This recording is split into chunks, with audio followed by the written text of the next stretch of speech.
It has always amazed me that the function of our government has little resemblance to anything we do in our private lives. Bickering over issues that were universally accepted a few years back now become points of contention and bargaining chips in the functioning operation of the biggest business in the country, our federal government.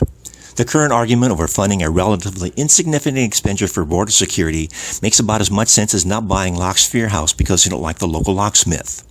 Calls for the issue to be uncompassionate, unfair, and ineffective makes little sense when compared to one locking their home to keep out those wandering the streets looking for food, but won't protect our country's assets from those who want to use our welfare system dishonestly. These consistencies are a result of situational ethics, political correctness, and self-serving agendas that keeps government bureaucracies expanding, our national debt rising, and welfare rolls growing.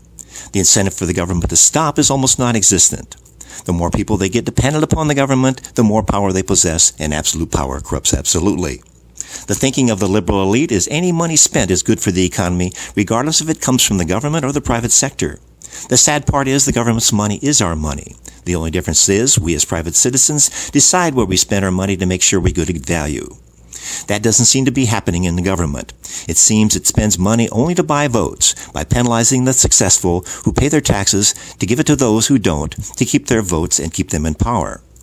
Again, the functioning of our government is to do only three things: provide national security, build infrastructure so businesses and society can function, and make laws to keep things fair.